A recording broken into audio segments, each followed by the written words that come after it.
Maka kita lanjutkan ke step ke-6, rencanakan posisi kolom. Oke, kolom itu biasanya terletak pada pertemuan antar dinding.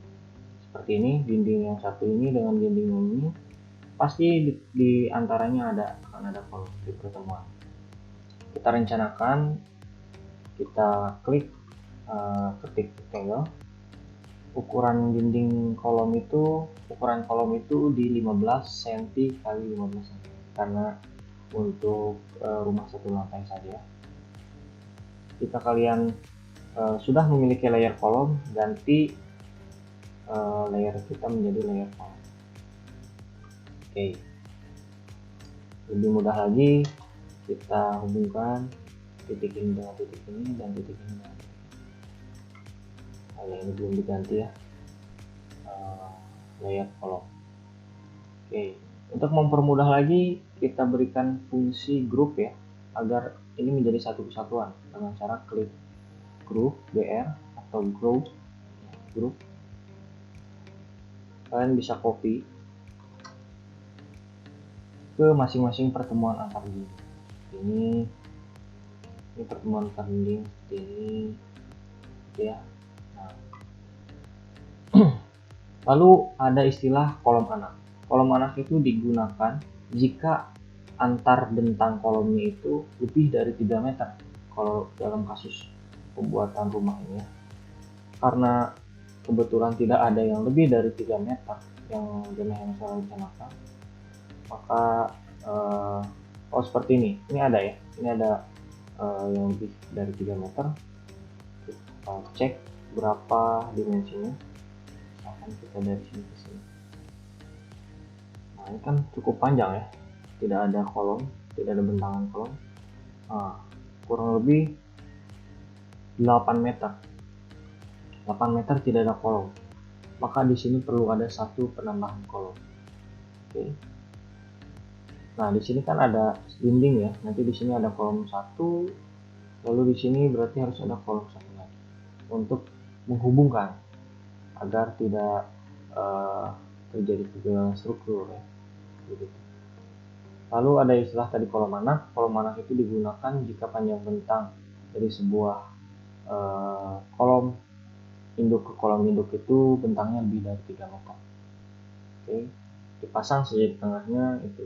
Karena kolom praktis yang digunakan di sini pun ukurannya biasanya relatif sama, maka kolom induk dan kolom anak kita samakan saja ukurannya, yaitu 15 cm kali 15 cm.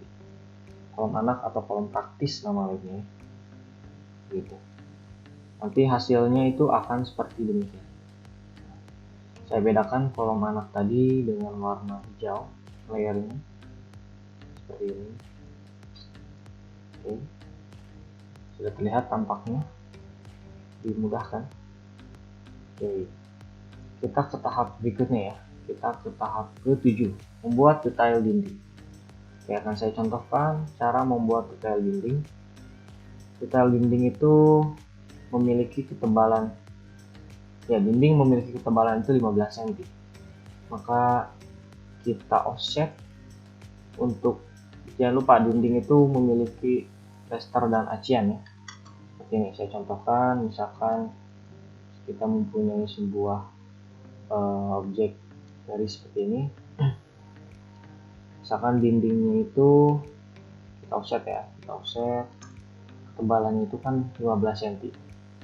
Ketebalannya 15 cm.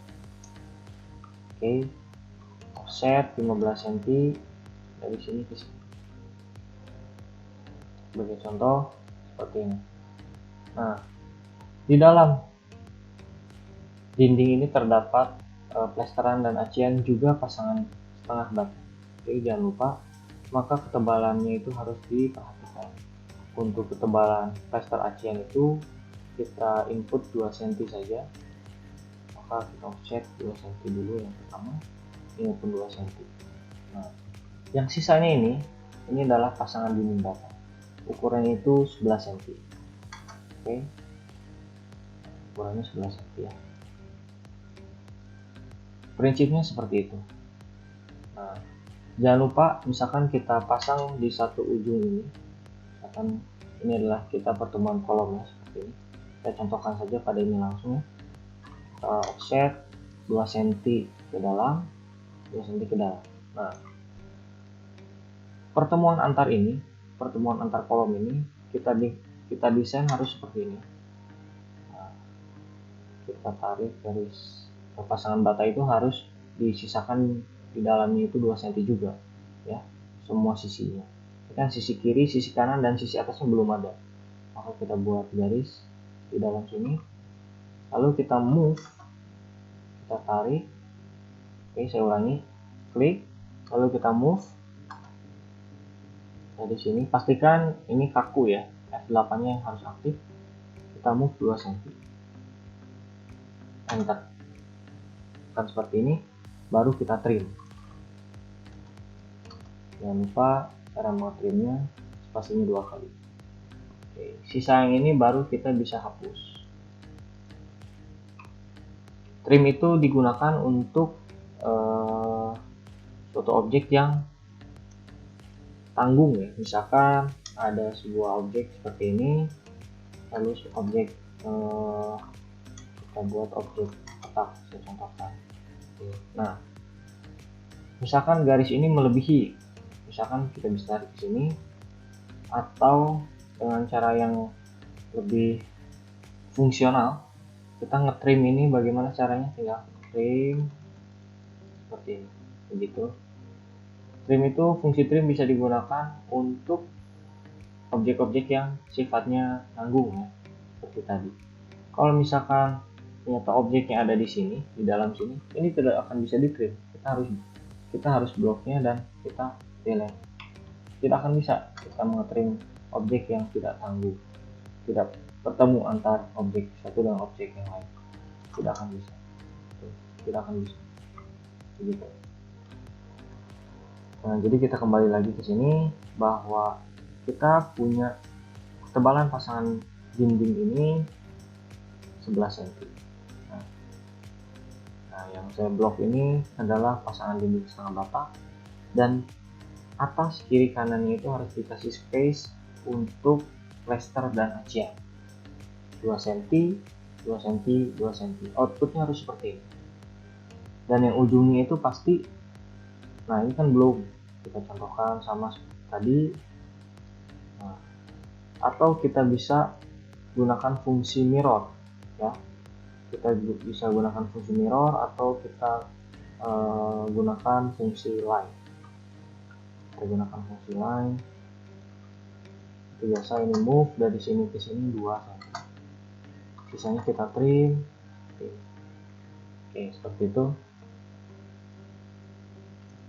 Output yang akan dihasilkan dari pasangan dinding itu, pasangan dinding setengah bata itu seperti ini.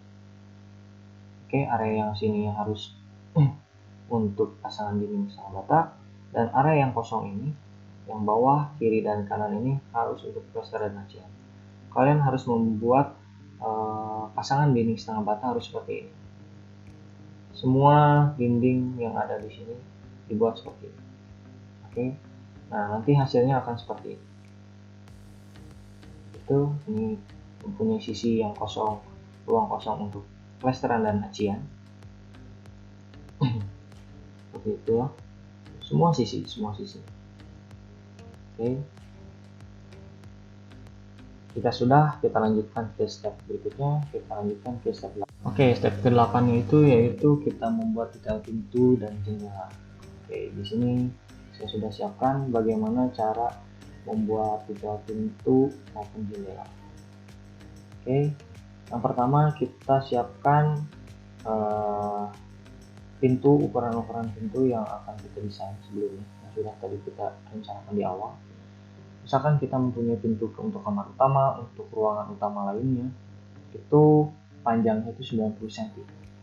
Kita ubah layernya dulu menjadi layer pintu ya, agar mudah. Ini dia. Kita ambilkan fungsi line. Nah, jangan lupa pintu itu memiliki kusen kiri dan kanan agar bisa menopang pada dinding kusen tersebut. Detail kusen itu kita modelkan seperti ini saja. Yang pertama itu kan panjangnya itu 5 cm ya. panjang itu 5 cm, kita buat line 5 cm. Nah, lalu di sini ternyata ada sebuah cekukan, ya, tekukan. Nah, tekukan di sini fungsinya yaitu untuk membuat objek agar menyimpan sebuah, misalkan di jendela itu menyimpan kaca atau pintu menyimpan pintu, gitu ya. Nah, maka kita akan membuat panjangnya 5 cm, lalu selanjutnya kita buat ke atas itu 11 cm, ke kirinya itu 1 cm, ke atasnya itu berarti sisanya 4 cm, karena ketebalannya harus full 15. Di sini 4 cm, 15 cm. Jadi ini 15 cm sudah sesuai, ini 11 cm sudah sesuai, ini 4 cm sudah sesuai. Jika sudah, ini adalah desain yang kiri. Lalu kita membuat sebuah garis. Untuk cara membuat pintu yang pertama itu pintu ukuran 90, maka kita membuat garis dari ujung sini, ya, dari ujung sini panjangnya 90. Kita buat garis 90. Nah, ada fungsi lain yang bisa kita manfaatkan dari keistimewaan software ini, yaitu fungsi mirror, ya, atau kita bisa membuat sebuah objek menjadi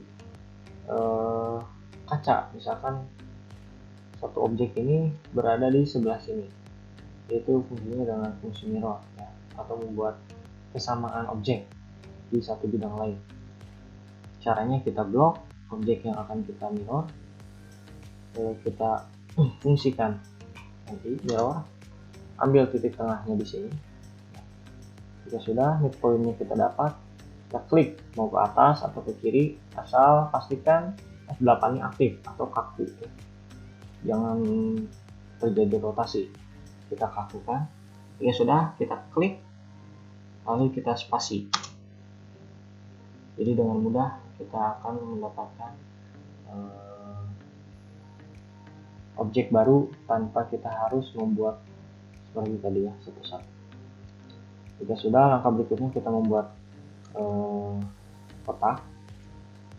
Kita hubungkan dari titik sini lalu ke titik sini. Jika sudah, kita tinggal blok, kita putar. Ada fungsi lain yaitu rotasi atau rotate, RO, ya. Rotasi titiknya yang ini, lalu kita tarik ke atas agar rotasinya pun ke atas seperti ini. Oke, kita pindahkan, ya, agar lebih enak, agak ke bawah sedikit. Ini. Yang berikutnya kita membuat lingkaran, bukaan pintu. Nah, maksud dari ini tuh adalah bukaan pintu. Yang bulatan ini, ya, seperempat lingkaran ini adalah bukaan pintu. Caranya bagaimana? Kita membuat circle ke titik yang ini, ya, titik yang ini, yang tadi dibuat dari 1 cm. Kita tarik, terus kita tarik, letakkan di midpoint rectangle yang tadi. Nah, di situ. Gitu. Dan sekarang kita move circle yang ini, kita move, oke, dari sini ke 90 derajat di sini, ya. Nah, berarti sudah kan? Karena bukaan pintu itu harus berada di dalam kusen yang sudah disediakan ruangnya, yang tadi 1 cm tadi, ya. Sudah, maka langkah berikutnya kita trim objek yang tidak diperlukan seperti ini, lalu yang ini, lalu yang ini. Oke. Sudah, ya. Berarti ukuran pintu dengan panjang kita cek, ya, panjangnya 90 cm. Ya, betul, panjang 90 cm sudah bisa kita rancang. Begitupun cara membuat pintu ukuran 80 ataupun pintu yang double door. PDD itu pintu double door, ya, saya singkat saja. Lalu cara membuat ini saya contohkan, ya, karena mungkin sedikit berbeda. Kita membuat seperti tadi, karena ini sudah ada contoh kusen, bisa kita copy saja. Kita menyalin, kita copy di sebelahnya saja. kita buat garis karena panjang yang kita inginkan, misalkan panjang 150 ya, 150. Oke, akan berada di sini. Lalu kita seperti biasa kita mirror objek yang ini, ambil di titik ini midpointnya, tarik ke atas, klik, lalu spasi. Lalu kita buat rectangle. Oh mohon maaf, karena di sini pintu double door, maka di sini kita membuatnya ada kusen di tengah sini satu. Caranya ini tinggal kita copy saja. Nah, kita copy.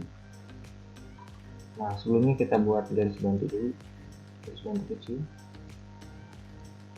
Kita copy objek yang ini, objek yang di sini. Cari midpointnya. Nah, ini midpointnya.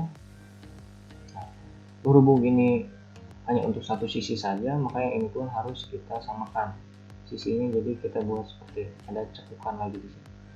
Oke, atau biasa bahasa lapangnya ada coakan lagi. Nah, maka itu ini kita bisa mirror seperti biasa, ambil titik tengahnya. Oh mohon maaf, titik tengahnya itu harus yang di sini agar bisa terdefinisi ya. Nah, kita bisa blok, kita mirror. Ini adalah sisa-sisa yang tidak terpakai, maka kita bisa potong atau trim. Nah, hasilnya seperti ini. Lalu bagaimana langkah berikutnya? Maka kita membuat rectangle seperti biasa dari titik sini ke titik ini. Biasa lanjut kita rotate. Nah, rotate seperti ini. Lalu langkah berikutnya kita tinggal membuat circle. Kita membuat circle. Dari sini ambil titik point tengah sini, yang tidak terpakai bisa kita trim.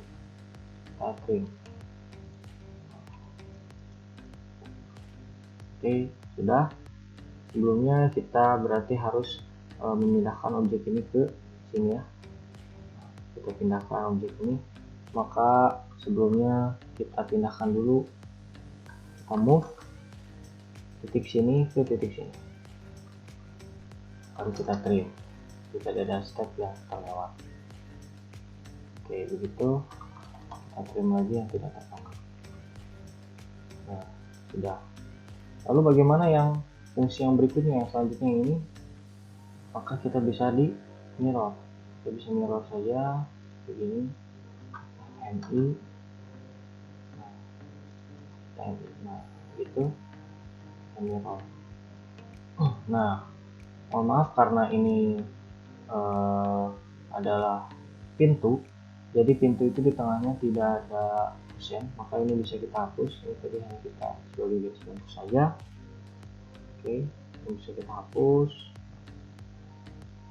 Kita ambil garis bantuan dari sini ke sini, midpointnya, lalu kita pindahkan saja dari sini, pindahkan ke 90 derajat, pindahkan ini ke 90 derajat gitu, maka garis bantu tadi bisa kita hapus. Jadi sudah jadi pintu double door yang kita rencanakan begitu. Oke, berikutnya untuk detail jendela pun sama tata caranya, akan tetapi jendelanya lebih mudah ya, karena tidak perlu di rotate. Jadi kita membuat kusen kiri, kusen kanan, lalu kita buat rectangle seperti biasa tadi, sudah jadi.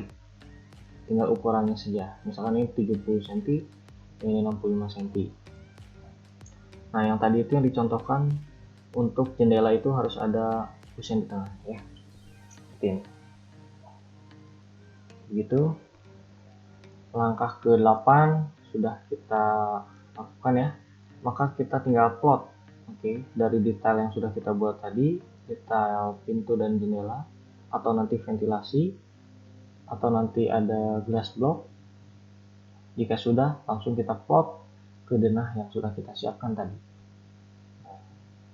Kita tinggal siapkan, tinggal dipindahkan saja. Misalkan ini pintu yang 90. Nah, arah bukaannya harus diperhatikan. Arah bukaannya saya contohkan satu. Yang ini arah bukaannya itu harus lebih baik ke arah dinding ya. Membukanya ke arah dinding seperti ini. Oke, membukanya ke arah dinding seperti ini. Lalu ini pun sama, WC membukanya ke arah dinding. ya kamar dan yang lainnya sama ya. Kalau pintu utama itu kan kita membukanya itu seperti ini ya, misalkan kita dari luar ke dalam seperti ini ya, ini biasa. Atau lebih baik pintu ini diarahkan ke luar agar jika terjadi suatu situasi yang di luar batas, di luar kendali, misalkan ada kebakaran yang terjadi di rumah ini, maka kita bisa mendobraknya dari dalam keluar dengan mudah, begitu. Jadi orang-orang yang terjebak di dalam ini bisa tinggal, ini berarti kita tinggal rotate. Itu tergantung selera kalian saja. Jika sudah diplot, nanti hasilnya akan seperti ini. Oke. Langkah berikutnya yaitu kita yang langkah ke-9, berarti membuat arsiran dinding. Berarti ini tahap finishing saja. Sebenarnya ini sudah beres. Nah, yang diberikan kotak merah ini adalah produk dari denah yang harus dihasilkan oleh setiap mahasiswa. Nah, denah rumah itu nanti akan seperti ini. Nah, nanti kita arsir.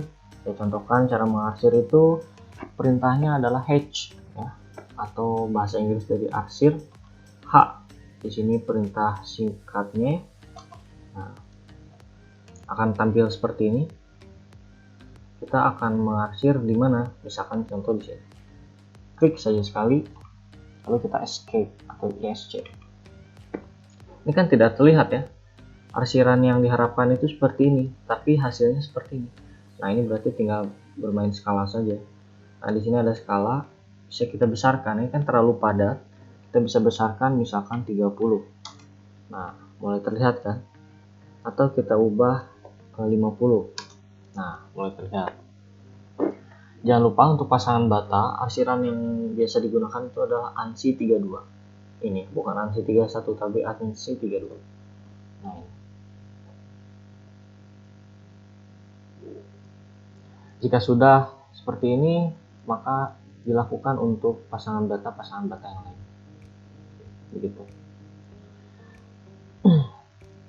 Untuk lebih bagusnya lagi, bisa ditambahkan furnitur. Kalian bisa menambahkan furnitur.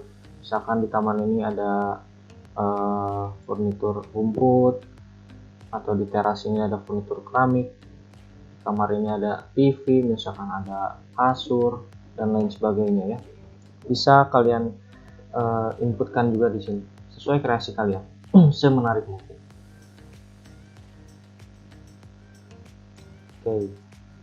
Tahap yang berikutnya yaitu untuk dimensi. Dimensi tadi sudah dicontohkan juga ya. Fungsinya itu DLI, tinggal kita mainkan saja yang mana. Misalkan dari sini mau ke sini, nah kita tarik begitu. Untuk mengubah tata letak dimensi ini ada fungsinya itu dim style ya. Oke, dim style atau D saja.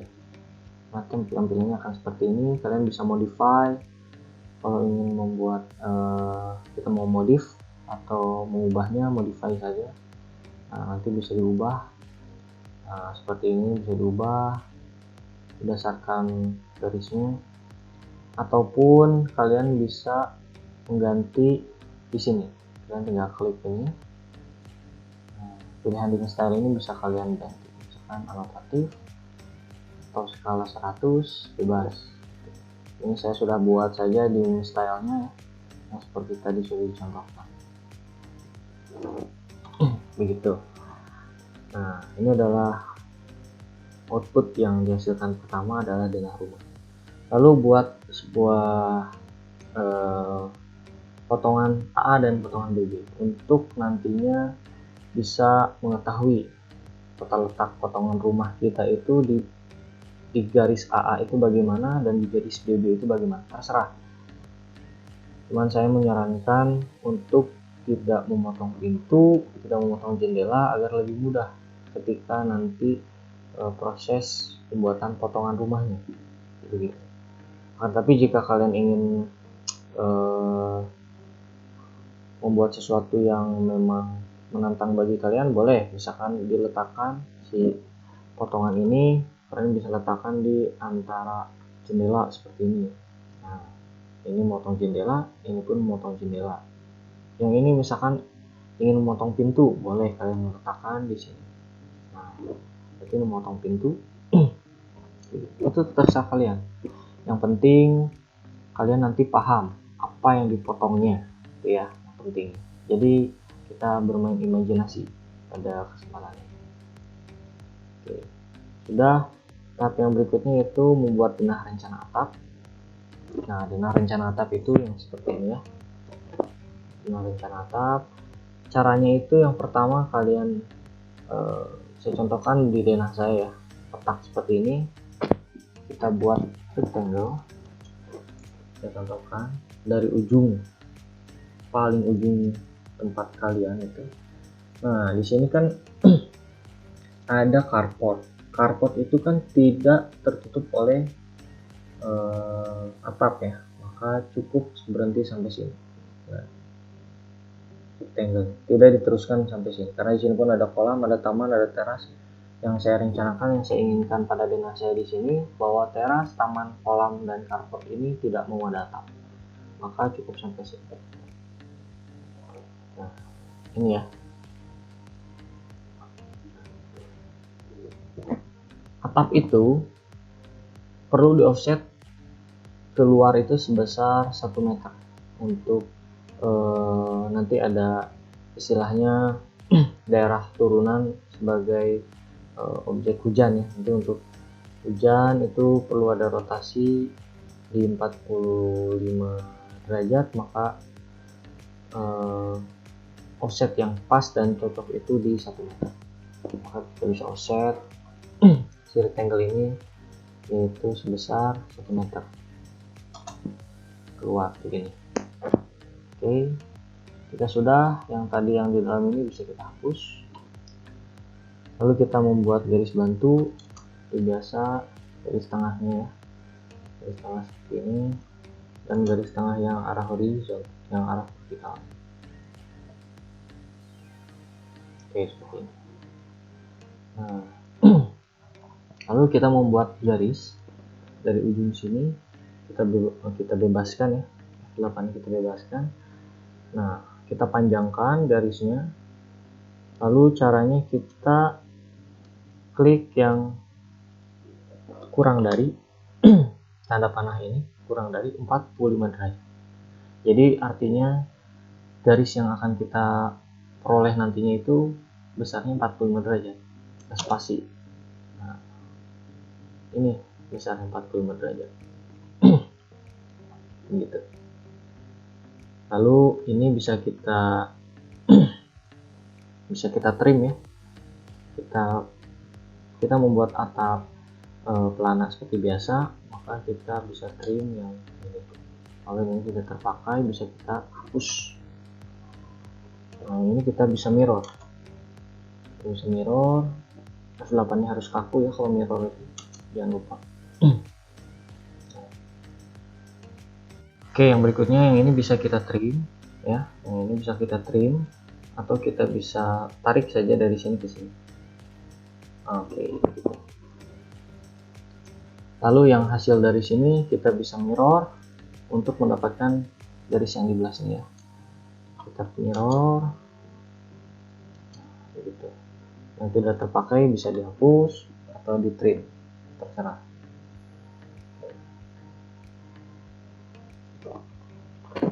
Itu hasilnya seperti ini. Nah, ini adalah denah rencana atap yang saya rencanakan. Oke. Lalu yang berikutnya yaitu nah, nanti hasilnya sama kan, akan seperti ini ya, kurang lebih akan sama seperti ini. Lalu yang berikutnya ada denah atap. Nah, denah atap itu caranya tinggal kalian offset dari sini keluar, dari sini ke dalam, yaitu 20 cm 20 cm. Jadi nanti si ujung atapnya itu memiliki ketebalan 40 cm. Oke, kita bisa offsetnya itu 20 dari sini ke sini, dari sini ke sini, sini ke sini, sini ke sini. Seperti biasa, nanti garis tengah ini hanya garis bantu, bisa kita hapus. Lalu kita hubung-hubungkan. Nah, yang garis-garis tidak terpakai ini bisa di-trim saja, di-trim, gitu ya, bisa di-trim. Yang ini di offset juga sama. Nanti hasilnya akan seperti ini. Disamakan saja seperti ini. Gitu. Lalu berikutnya kita hatch. Cara memberikan hatch-nya itu biasa kita berikan command line hatch. Nah, untuk genteng itu di sini ada air shake. Nah, ini fungsinya yang air shake ini. Nah, oke, nanti hasilnya akan seperti ini. Air SHKE. Di sini saya skalanya memakai 10 ya, yang pas mungkin sudah saya cari-cari tadi. Begitu. Lalu yang berikutnya yang ke-10 adalah yang ke-11 adalah denah atap. Denah atap sudah ya. Lalu yang berikutnya adalah denah kusen, angka ke-12 sedikit lagi. Denah kusen ini sangat mudah. Kita hanya mengklasifikasikan atau mengelompokkan jenis-jenis pintu dan jenis jendela yang kita gunakan. Misal, jendela yang paling besar kita namakan jendela 1 atau J1. Lalu jendela yang lebih kecil kita pasang J2, dan jendela jika ada yang lebih kecil lagi J3. Lalu kita plotkan J1, J1, J2, J3. Begitupun dengan pintu. Misalkan pintu utama yang pertama ini, misalkan kita beri simbol P1, pintu utama 1, P2, P2 itu pintu untuk kamar atau ruang utama lain, P3 itu untuk pintu WC. Hanya begitu saja. Yang terakhir itu adalah denah pondasi. Oke, denah pondasi itu yang pertama langkah yang harus dilakukan adalah menghapus seluruh ornamen-ornamen seperti dindingnya, dimensi atau pintu dan lain-lain ya. Saya contohkan agar mudah, misalkan ini. Nah, kita akan membuat, saya contohkan satu saja, satu bidang. Nah, ini. Oke. Nah, ini saja. Kita langkah pertama adalah mengoffset dinding terluar ini ke dalam itu sebesar 28 cm, karena nanti ukuran tapak ya, atau pondasi telapak Cekerayam itu ukurannya itu yang pertama memiliki ketebalan di 28 cm. Oke, 28 cm. Kita offset dari sini ke sini 28, begitu. Lalu yang berikutnya kita offset ke dalam lagi 12 cm. Ke dalam lagi 12 cm. Begitupun yang ini kita offset 28 ke sini ke dalam, lalu kita offset berikutnya 12 cm. Nanti ujung-ujungnya kita akan membuat kotak ya, kotak. Nah, nanti yang tidak perlu seperti biasa di trim. Oke, trim, maaf, di trim. Nanti akan terjadi pertemuan seperti ini. Nah, ini adalah jika pondasi batu kali dan telapak nanti dilihat dari atas. Ini pun sama. Nah, nanti ini pintu ini harus dihapus, lalu hubungkan pasangan dinding seperti yang ini ya, dihubungkan. Nah, ini nanti dihapus. Semua pintu, tulisan-tulisan seperti ini dihapus semua ya. Dihapus semua. Nah, sisa-sisa antar ini hubungkan ya. Hubungkan nanti antar kolom ke kolom, yaitu baloknya berarti dihubungkan. Nah, pondasi batu kali ini berdiri di atas balok atau di atas dinding ya. Jadi ditopang, si kolom, si balok itu ditopang, nanti berarti disalurkan ke pondasi batu kali ataupun Cekerayam atau pondasi telapak Cekerayam itu. Seperti ini tata caranya. Nah, sama kan nanti seperti ini. Nah, dihubungkan pula nanti yang kolom ini di offset ke dalam 28, lalu 12, yang ini pun sama 28, 12. Nah, terjadi terbentuk sebuah kotak seperti ini. Begitu. Yang lain-lainnya pun sama caranya seperti itu. pokoknya simple, dibuat dari sini ke sini offset 28, dari sini ke sini 12. Itu ukuran dari kedalaman yang disyaratkan untuk membuat fondasi batu kali. Lalu yang pelapaknya ini, ukurannya kita buat 1 meter kali 1 meter. Caranya mudah, kita buat trek ukurannya 100 cm dikali 100 cm. Lalu seperti biasa kita buat agar mudah ya, garis seperti ini. Lalu kita grup agar tidak lari kemana-mana, jadi satu kesatuan. Lalu kita bisa move atau kita copy ke masing-masing kolom, seperti ini, ke kolom ini, lalu kita copy ke kolom-kolom yang lain juga, kolom-kolom yang lain. Usahakan si fondasi telapak ini disimpannya itu di setiap kolom-kolom induk ya, jangan di kolom-kolom anak, agar lebih ekonomis nanti desain yang kita hasilkan menjadi ekonomis seperti ini. Nah, kita tidak memasang pada kolom-kolom anak ini agar sebenarnya kan ini cukup panjang bentangnya itu di sini ke sini itu 3 meter, jadi tidak perlu dipasang di telapak di sini karena akan desain menjadi boros. Karena dari segi kekakuan dan kekuatan dengan bentang 3 meter ini sudah cukup menopang beban lantai 1 pada desain rumah ini ya. Nah, nanti outputnya akan seperti ini. Oke, sekali lagi output yang akan dihasilkan pertama nanti denah rumah, denah rencana atap, denah kusen, dan denah fondasi.